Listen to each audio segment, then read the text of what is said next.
Bihar STET हो, बिहार में चल रहे शिक्षक बहाली हो, प्रधानाध्यापक से संबंधित मुद्दे हों, सभी विषयों पर हम लोग 1 बाय 1 डिस्कशन करेंगे।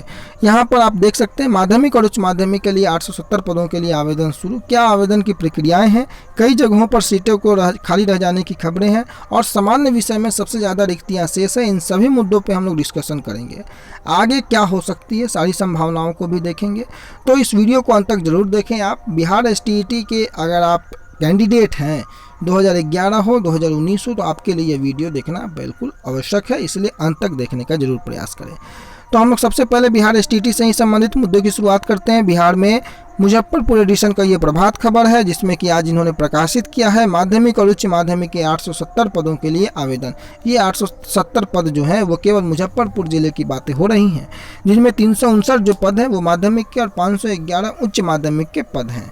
क्या कुछ लिखा गया है, छठे चरण के शिक्षक नियोजन में जिले के माध्यमिक और उच्च माध्यमिक स्कूलों में 870 पदों के लिए बुधवार से आवेदन की प्रक्रिया शुरू हो गई है।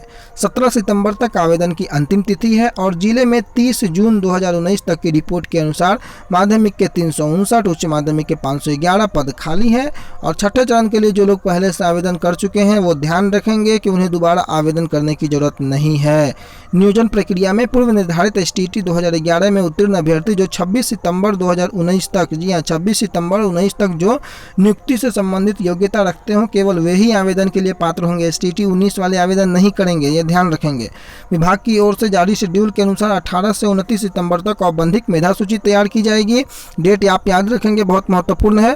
और 5 अक्टूबर को अनुमोदन, 8 अक्टूबर को प्रकाशन किया जाएगा। 11 से 3 नवंबर तक इस पर आपत्तियां ली जाएंगी। 19 नवंबर तक आपत्तियों का निस्तारण होगा। 22 नवंबर तक मेधा सूची का प्रकाशन कर दिया जाएगा। और सभी जगह काउंसलिंग की जो है अलग अलग निर्धारित तिथि की गई है, जो चाहे वो जिला परिषद हो, नगर पंचायत हो, नगर निगम हो, नगर परिषद हो, तो इन सभी मुद्दों को आपको ध्यान में रखना है। और 19 वाले एसटीईटी 19 वाले कैंडिडेट अप्लाई नहीं करेंगे, ये बिल्कुल ध्यान रखेंगे। छठे चरण के लिए शिक्षक नियोजन में होनी है नियुक्ति और 17 सितंबर तक आवेदन, ये सारी चीज़ें ध्यान रखेंगे। बाकी मैंने लिखा कि 999 पद खाली रह गए हैं। जी हाँ, देखिए क्या हुआ कि कई जगहों पर जो नियोजन इकाइयों को काउंसलिंग जो है वो रद्द कर दी गई है। दूसरे चरण के काउंसलिंग के बाद 999 पद जो है वो खाली रह गए हैं। सबसे ज़्यादा सामान्य जो पद हैं वो खाली रहे हैं। बाकी चीज़ों को आप पॉज करके पढ़ लेंगे। कई जगहों पर जो 56 पंचायतों सहित 68 नियोजन इकाइयों की काउंसलिंग को रद्द किया गया, जिसके कारण ये पद खाली रहे हैं। और सामान्य विषयों को लेकर के अगर हम बात करें तो आप यहाँ देखिए 883 जो है, केवल यहाँ मुजफ्फरपुर की बातें कर रहे हैं, 883 पद हो गया। उर्दू के 411, बांग्ला के 102 पद खाली हैं। 6 से 8 में देखिए आप हिंदी के 97, उर्दू के 75, संस्कृत के 106, अंग्रेजी के 43।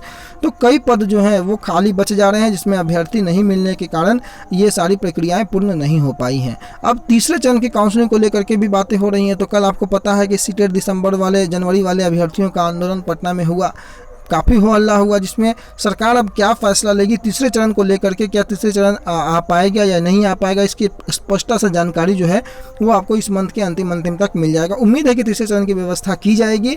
और तीसरे चरण में अप्लाई क्या सीटेट दिसंबर जनवरी वाले को मौका मिल पाता है या नहीं मिल पाता, या विभागीय कदम क्या होता है, यह समय के साथ ही पता लगेगा।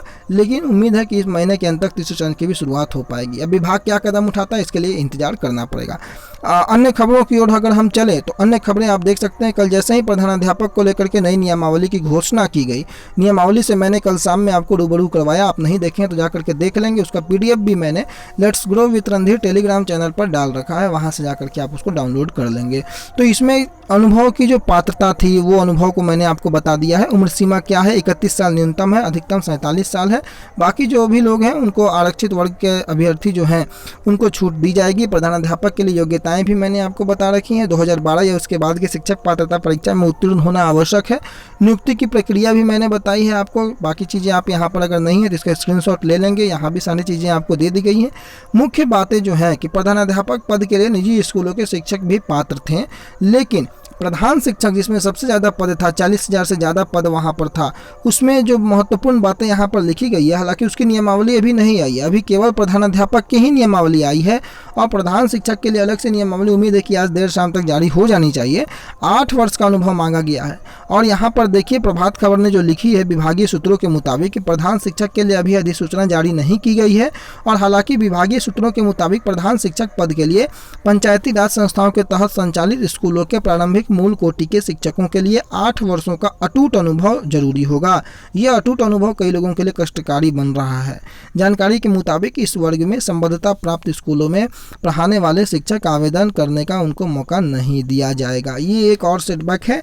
अब इसमें क्या है ये देखिए, यहाँ पर जो प्रधानाध्यापक के लिए है तो CBSE, BSCB, ICSE संबद्धता जो स्कूल है उसमें माध्यमिक शिक्षकों के लिए न्यूनतम 12 वर्षों का जो अटूट अनुभव होना चाहिए था। +2 में जो न्यूनतम 8 वर्षों का पढ़ाने का अटूट अनुभव होना चाहिए था और संबद्धता प्राप्त स्कूलों में 10 वर्षों का। तो ये चीज़ें जो हैं वो प्रधान शिक्षक में लागू नहीं हो रही हैं, इसको हटा दिया गया है, इनको आवेदन का मौका नहीं दिया जाएगा। ये प्रभात खबर ने विभागीय सूत्रों के हवाले से इस खबर को प्रकाशित किया। तो अब देखने वाली बात होगी कि क्या विभाग इस पे कदम उठाता है और क्या नहीं उठाता है। इसके लिए भी जानकारी देर शाम तक हो सकती है निकल करके आ जाए। बाकी आपको पता है कि 45,892 प्रारंभिक स्कूलों में प्रधान शिक्षकों की नियुक्ति होनी है। इनमें ये 45,000 नहीं है, 40,000 कुछ था, लेकिन यहाँ 45,000 पता नहीं क्यों प्रभात खबर ने प्रकाशित किया। दोनों मिलाकर के शायद 45,000 था। खैर कोई नहीं, इसको एग्जैक्ट डाटा आपको पता लग जाएगा। प्रधानाध्यापक की परीक्षा में 150 अंकों के 150 सवाल होंगे, नेगेटिव मार्किंग भी होगी, इसकी भी जानकारी आपको हमने दिया है। और प्रधानाध्यापक का अगर सेवा काल में मृत्यु हो जाती है तो अनुकंपा के आधार पर भी नौकरी जो है परिजनों को दी जाएगी।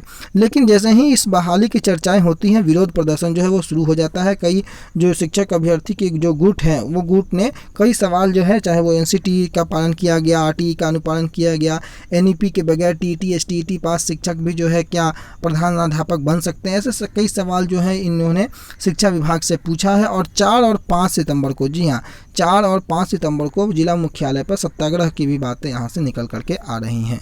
कई शिक्षक संगठनों ने कोर्ट जाने की भी धमकी दी है कि RTE को अनदेखी यानी कि राइट टू एजुकेशन की अनदेखी हुई तो कोर्ट का दरवाज़ा खटखटाने को होंगे मजबूर। क्या मैटर है आप सब समझ रहे हैं। अनुभव को लेकर के भी कई लोगों की बातें हैं। कई लोग यह भी चाहते हैं कि आप अनुभव की जो बाध्यता है उसको हटा दिया जाए, लेकिन अब नियमावली आ गई है, सरकार का इस पर क्या कदम होता है आने वाला समय जो है वो निर्धारित कर देगा। शिक्षकों के लिए वरीयता को लेकर के आरक्षण की भी प्रावधान लागू हो। 20% का ये लोग जो है वो आरक्षण चाह रहे हैं, जो कि टोटल अंक में मिलना चाहिए, जो कि पहले से जो शिक्षक पढ़ा रहे हैं उन लोगों को। तो तमाम खबरें इस वीडियो में हमने प्रकाशित करने का प्रयास किया, जो कुछ भी आज अखबारों ने प्रकाशित किया, जो कुछ भी नए नए खबरें हैं। अब इसमें आगे क्या हो सकता है, सबसे पहले STET को लेकर बातें कर लेते हैं। तो STET में सबसे पहले 6th फेज को कवर होना बेहद आवश्यक है, तभी जाकर के वो 7th फेज में आपको बातें बनेंगी। और 6th फेज को कवर होने में और कवर करने में इसलिए दिलचस्पी है क्योंकि 6th फेज का ही रिलेशन आपको 7th फेज में दिखेगा। कैंडिडेट नहीं होने के कारण कई जगह सीटें खाली रह रही है। मैं लगातार आपको बात बता रहा हूँ, कुछ विषयों को छोड़ करके बाकी सारे विषयों में जो है वो सीटें, बैकलॉग सीट जब ऐड हो जाएंगे तो लोगों को मैटर जो है वो समझ में आ जाएगा कि क्या मैटर मैं समझाना चाह रहा था। इसलिए उसको 6th फेज वाले को कंप्लीट करना जल्दी से जल्दी वो बेहद आवश्यक है, और उसमें कितनी बैकलॉग सीटें जुड़ती हैं ये जाननी बेहद आवश्यक है। दूसरी ओर अगर प्रधानाध्यापक की हम बात करें तो वो नियमावली तो बन चुकी है। अब उसमें क्या कुछ सरकार अगर कुछ छूट दे पाती है नहीं दे पाती है, अभ्यर्थी जिस प्रकार से विरोध कर रहे हैं उसमें क्या सरकार का कदम होता है ये भी समय समय पर देखते रहेंगे। क्या उससे कुछ रिलीफ मिल पाता है अभ्यर्थियों को या नहीं मिल पाता है, इस पर भी नज़रें बना करके रखेंगे। कोई भी अपडेट अगर आता है तो सबसे पहले आपको अपडेट करने का प्रयास करेंगे। तब तक के लिए अपना बहुत ख्याल रखें। धन्यवाद।